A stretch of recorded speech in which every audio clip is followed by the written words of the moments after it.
नमस्कार, मैं Sandeep कसालकर। Crypto TV में आप सभी का स्वागत है। क्रिप्टो वर्ल्ड से जुड़ी नई खबरों के साथ आइए देखते हैं क्या कुछ हुआ क्रिप्टो की दुनिया में। सबसे पहले रुख करते हैं हेडलाइंस की ओर।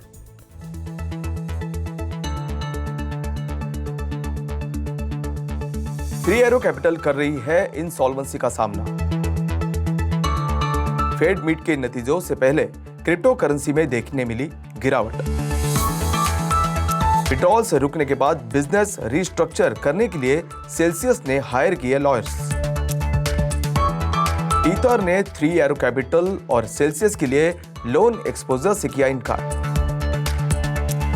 कॉइनबेस कॉस्ट कम करने के लिए इंडिया में 12 कर्मचारियों में से एक को करेगा कम। कॉइनबेस ने नीति आयोग के फॉर्मर एग्जीक्यूटिव को रिबफ के बाद इंडिया में एक्सचेंज के विस्तार के लिए किया है। बिल गेट्स ने एनएफटी और क्रिप्टो करेंसी को दिया ग्रेटर फूल थियरी का नाम। ट्रॉन और वेव्स स्टेबल कॉइन को लेकर साउथ कोरिया एक्सचेंज ने जारी की चेतावनी।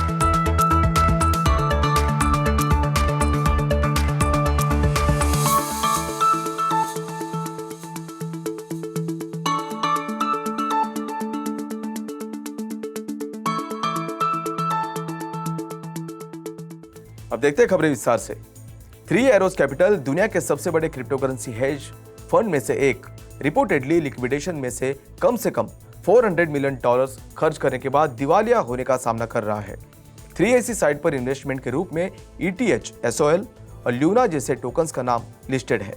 इनके प्राइसेस लाइफ टाइम हाई के बाद से रिस्पेक्टिवली 77%, 90% और 99.7% नीचे है।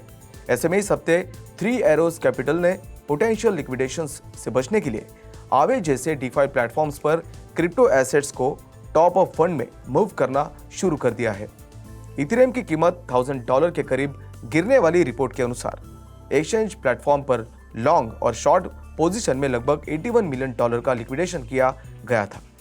एनालिस्ट का अनुमान है कि इथेरियम की कीमत में गिरावट के कारण इस तरह के लिक्विडेशन से थ्री एरोज कैपिटल पर दबाव पड़ सकता है और कई पोजीशंस पर लिक्विडेशन में करोड़ों का रिस्क हो सकता है। फर्म के फाउंडर सुजू और काइल डेविस पिछले कुछ सालों में क्रिप्टो मार्केट्स में से सबसे वोकल पार्टिसिपेंट्स में से दो थे, जिन्होंने नॉन फंजिबल टोकन्स यानी एनएफटीज, डिसेंट्रलाइज्ड फाइनेंस यानी डीफाई एप्लीकेशंस, लेयर 1 टोकन्स और क्रिप्टो करेंसी कंपनीज पर दांव लगाया।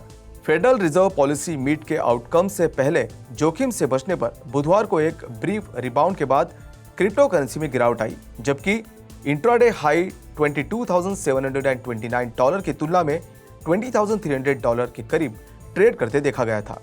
यूएस फेड 1994 के बाद से बिगेस्ट रेट हाइक में मार्केट प्राइसिंग डिटर्मिनेशन के साथ आज देर से अपने पॉलिसी डिसीजन की घोषणा करेगा। एनालिस्ट को उम्मीद है कि Fed 0.75% point interest rate increase पर विचार करेगा। हालांकि यूएस स्टॉक्स ने broader market index S&P 500 trading के साथ 0.9% की बढ़त के साथ शुरुआती ट्रेड में वापसी की, जबकि टेक हेवी नास्डेक 100 में 1% की बढ़त के साथ ट्रेड किया, जो कि यूरोपियन सेंट्रल बैंक के फ्रेश मेजर्स से क्यूज लेकर मार्केट में गिरावट की आशंकाओं को हवा दे रहा है। ऐसे में क्रिप्टो वायर का IC 15 इंडेक्स नियरली 4% फिसल कर लगभग 27,100 पर कारोबार कर रहा है, जबकि दूसरी सबसे बड़ी क्रिप्टो करेंसी ईथर ने पिछले 24 घंटों में 13% से ज्यादा की गिरावट के साथ अराउंड $1,000 पर ट्रेड किया। वहीं दूसरे मेजर ऑल्ट कॉइन्स में भी नुकसान देखने मिली।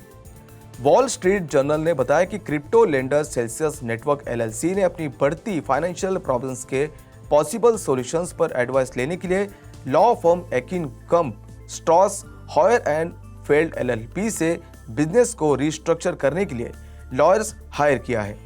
अखबार ने मामले से परिचित लोगों का हवाला देते हुए कहा कि सेल्सियस पहले इन्वेस्टर्स से पॉसिबल फाइनेंसिंग ऑप्शंस की तलाश कर रहा है, लेकिन फाइनेंशियल रिस्ट्रक्चर सहित दूसरे स्ट्रेटेजिक अल्टरनेटिव्स को भी तलाश कर रहा है। क्रिप्टो लेंडर ने रविवार को कहा कि यह एक्सट्रीम मार्केट कंडीशन के कारण अकाउंट्स के बीच सभी स्वैप्स, ट्रांसफर्स और विड्रॉल्स को रोक रहा था। पहली बार सेल्सियस की मूव ने क्रिप्टो करेंसी में एक स्लाइड को ट्रिगर किया है, जिनकी वैल्यू सोमवार को $1 ट्रिलियन से नीचे गिर गई। वही 17 मई तक सेल्सियस के पास एसेट्स में $11.8 बिलियन थे, जो अक्टूबर से आधे से ज्यादा कम थे, और उसने टोटल $8.2 बिलियन के लोन्स को प्रोसेस किया था। दूसरी तरफ राइवल क्रिप्टो लेंडर नेक्सो ने सोमवार को कहा कि उसने सेल्सियस की आउटस्टैंडिंग एसेट्स खरीदने की पेशकश की थी। स्टेबल कॉइन इश्यूअर टेदर ने इस दावे का खंडन किया है कि उसका कमर्शियल पेपर पोर्टफोलियो 85% चाइनीज या एशियन कमर्शियल पेपर्स द्वारा समर्थित है। टीथर ने इस बात की स्पेकुलेशंस को पूरी तरह से गलत और संभावित रूप से पहले से ही स्ट्रेस मार्केट से एडिशनल प्रॉफिट्स जनरेट करने के लिए और ज्यादा डर पैदा करने के लिए फैसले की संभावना के रूप में संदर्भित किया है। World's largest stable coin USDT के ईश्वर ने कहा कि क्रिप्टो करेंसी मार्केट में तेज गिरावट के जवाब में सोमवार को क्रिप्टो लेंडर्स द्वारा अकाउंट विड्रॉल्स को फ्रीज करने के बाद सेल्सियस की पोजीशंस को डाउन टर्न कर दिया है। ऐसे में पिछले साल एक जांच में पाया गया था कि टेथर ने बिटकॉइन यानी बीटीसी का इस्तेमाल कोलेटरल के रूप में करते हुए सेल्सियस को $1 बिलियन का लोन दिया था। टीथर ने भी अफवाहों का खंडन किया है कि उसने 3 arrows capital crypto hedge fund, जो टेरा ब्लॉकचेन में सबसे बड़े इन्वेस्टर्स में से एक था, उसको लोन दिया है। हालांकि यूएसडीटी के भंडार के कंपोनेंट्स लंबे समय से क्रिप्टो मार्केट में चिंता का विषय रहे हैं। Crypto exchange Coinbase global INC ने कहा कि वो ग्लोबली 18% वर्कफोर्स को कम करने की अपने ब्रॉडर प्लान के तहत भारत में 12 कर्मचारियों में से एक को निकाल रहा है। कॉइनबेस के chief executive officer Brian Armstrong ने कहा कि भारत में कर्मचारियों को नौकरी से निकालने का कदम कुछ महीने बाद आया है। कंपनी साल के अंत तक भारत में कर्मचारियों की संख्या को चौगुना करने की योजना बना रही है, जिसमें मौजूदा 300 कर्मचारियों में 1000 को जोड़ा जाना था। कॉइनबेस ने हाल के सालों में एग्रेसिवली हायरिंग की है। इस साल इसके कर्मचारियों की संख्या में लगभग 1200 थी। कंपनी की योजना लगभग 5000 कर्मचारियों के साथ मौजूदा तिमाही को समाप्त करते हुए इस अमाउंट को निकालना है। हाल ही में किए गए एम्प्लॉयमेंट ऑफर्स को रद्द करने के लिए इस महीने की शुरुआत में इसकी आलोचना की गई थी। कॉइनबेस ने प्रोसेस वेंचर्स के एग्जीक्यूटिव अर्नब कुमार को भारत में अपने नामांकित क्रिप्टोकरेंसी एक्सचेंज को फिर से लॉन्च करने के लिए हायर किया है। अर्नब कुमार, जो पहले influential think tank NITI Aayog और डॉशा बैंक में भी काम कर चुके हैं, इंडिया मार्केट एक्सपांशन के डायरेक्टर के रूप में एक्सचेंज में शामिल हो रहे हैं। नीति आयोग में कुमार ने Covid contract tracing app Aarogya Setu के लिए विभिन्न मंत्रालयों के साथ कंसेप्चुअलाइजिंग, ओवरसीइंग और संपर्क स्थापित करने में महत्वपूर्ण भूमिका निभाई थी। कुमार की नियुक्ति ऐसे समय में हुई जब कॉइनबेस अपने संभावित ग्राहकों को भारत के पेमेंट गेटवे से जोड़ने में विफल रहने के बाद भारत में पैर जमाने के लिए संघर्ष कर रहा है। वास्तव में कॉइनबेस के प्रयास से परिणाम स्वरूप देश के सेंट्रल बैंक द्वारा पेमेंट बॉडी को सभी क्रिप्टोकरेंसी एक्सचेंजेस पर शैडो बैन लगाने के लिए मजबूर किया गया, जिससे उन्हें चल रही व्यवस्था को स्नैप करने के लिए मजबूर होना पड़ा। बिलियनर बिल गेट्स ने क्रिप्टोकरेंसी और एनएफटी प्रोजेक्ट्स को रिजेक्ट करते हुए दावा किया कि वे ग्रेटर फूल थियरी है। ग्रेटर फूल थियरी एक फाइनेंशियल कॉन्सेप्ट है कि कोई व्यक्ति ओवरवैल्यूड एसेट्स खरीदकर और बाद में प्रॉफिट के लिए बेचकर पैसा कमा सकता है, क्योंकि हमेशा कोई ऐसा व्यक्ति ही होगा जो अधिक कीमत चुकाने को तैयार हो। टेक क्रंच के क्लाइमेट कॉन्फ्रेंस में बोलते हुए गेट्स ने board app yacht club NFT collection पर कटाक्ष करते हुए कमेंट में कहा कि बंदरों की डिजिटल इमेजेस से दुनिया में सुधार होगा। बिल गेट्स पहले भी खुले तौर पर क्रिप्टो की निंदा कर चुके हैं। पिछले साल फरवरी में एक इंटरव्यू में गेट्स ने एलोन मस्क के ट्वीट से प्रभावित वोलेटाइल एसेट्स में इन्वेस्ट की सेफ्टी पर सवाल उठाया था।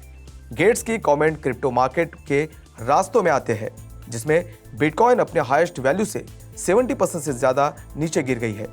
सबसे बड़ी डिजिटल क्रिप्टोकरेंसी हाल ही में $20,500 के करीब ट्रेड कर रही थी, जबकि सेलिब्रिटी पसंदीदा बोर्ड एप यॉट क्लब यानी BAYC ने पिछले 30 दिनों में 54% की गिरावट दर्ज की है। तो आज के लिए बस इतना ही। क्रिप्टो वर्ल्ड से जुड़ी नई खबरों के साथ बने रहिए क्रिप्टो टीवी के साथ। तब तक के लिए मैं संदीप कसालकर आपसे विदा देता हूँ। नमस्कार।